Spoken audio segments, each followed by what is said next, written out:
In this video, we shall discuss the definition and few examples of groups. So let us define a group now. We have a set G together with a binary operation on it. We say that G is a group under this binary operation if it satisfies the following three conditions. The first condition is that the operation should be associative. That means A times BC is same as AB times C, and it should be for all elements A, B, C in G. The second condition is that there should be an element, let us denote this element by 1, such that A times 1 and 1 times A is A, and it should be for all A in G. That means if we operate A with 1, we get the same element A again. Now this element 1 is unique in G. There cannot be more than two ones of this type. So suppose there exists another element E in G such that A times E is one time E times A is again A for all A in G. So we are taking two elements now of this type 1 and E.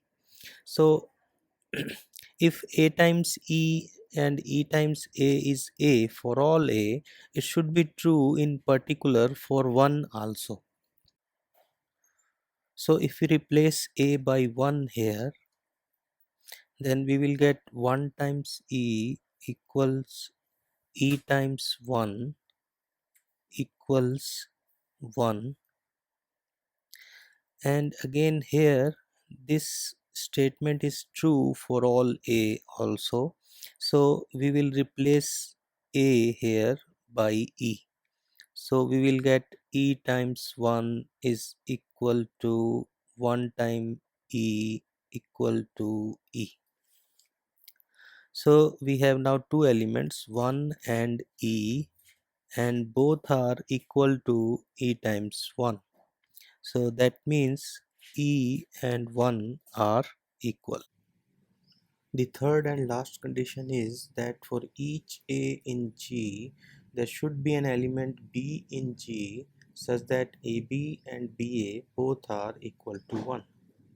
We call this element B as an inverse of element A. We can easily prove that inverse of an element is unique.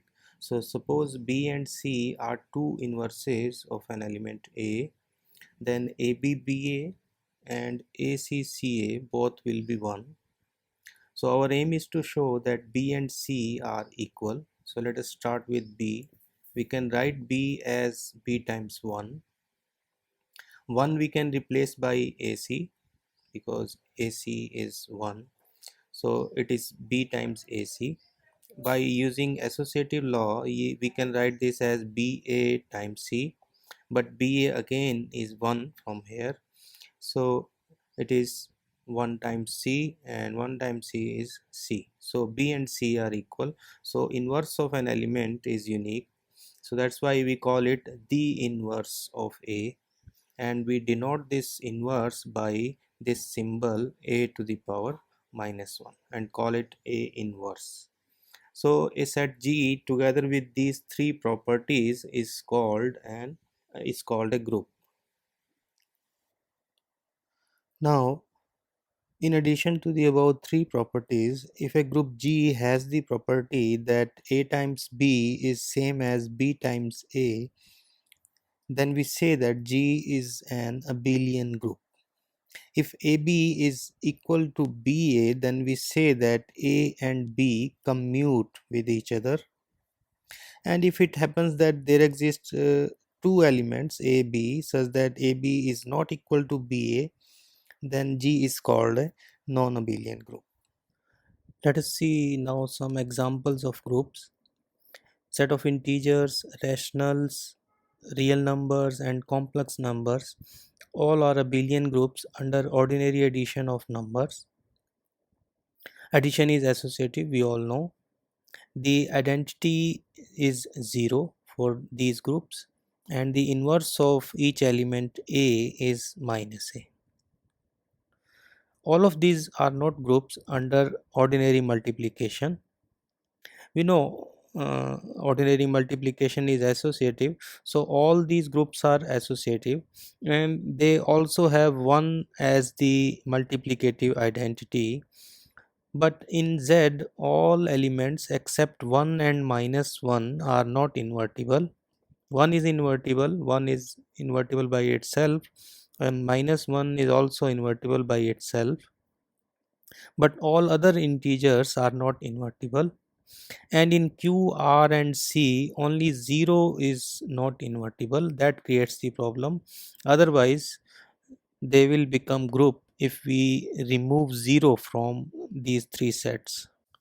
So the sets Q star, which is Q without 0, R star, which is R without 0, and C star, which is C without 0, are all abelian groups under multiplication. Third example is this set containing four numbers 1, minus 1, I, and minus I, where I is a square root of minus 1. This is an abelian group under multiplication. 1 is the identity of this group, so inverse of 1 is 1. In fact, inverse of identity is always identity.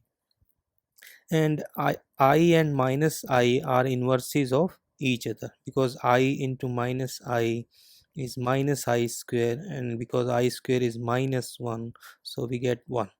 So I and minus I are inverses of each other. This is the first example that we have seen of a finite group. The set M2R, which consists of matrices of the type A, B, C, D, these are 2 by 2 matrices over R. Entries A, B, C, D are real numbers. It's an abelian group under addition of matrices. So A, B, C, D plus E, F, G, H is equal to A plus E, B plus F, C plus G, and D plus H. The identity of this group is the matrix 0, 0, 0, 0, and inverse of ABCD is the matrix minus A, minus B, minus C, minus D. Because if we add these two matrices, then result will be the 0 matrix. Notice here that this plus here is addition of matrices, and the plus here, plus sign here, are addition of real numbers. The group Zn, which consists of integers from 0 to n minus 1, is an abelian group under addition modulo n. 0 is the identity of this group, and inverse of 1 is n minus 1, because if we add these two, 1 and n minus 1, we get n, and which is 0 modulo n. Similarly, inverse of 2 is n minus 2, and so on. This group Zn is called the additive group of addition modulo n. Consider the set GL2R, which consists of 2 by 2 matrices over R, and further condition is that its determinant AD minus BC is non-zero. It's a non-abelian group under matrix multiplication. We all know that matrix multiplication is not commutative. So it's a non-commutative, non-abelian group or non-commutative group. 1 0 and 0 1 is the multiplicative identity of this group, and inverse of a matrix A, which is A B C D, is this matrix D over determinant A. Determinant A is of course AD minus BC. Second entry is B minus B over determinant A, then minus C over determinant A, and A over determinant A. If we multiply A with this matrix, then we will get the identity matrix. This group GL2R is called the general linear group. Consider the set UN. It consists of positive integers which are less than n and with GCD with n equal to 1. For example, if we take u10, then it consists of 4 positive integers which are less than 10 and with their GCD with 10 is 1. These are 1, 3, 7 and 9. This set un is associative because all numbers follow the associative law. All numbers follow the commutative law also. So set un is associative as well as commutative, and because it always consists of 1, so 1 is the identity of this set.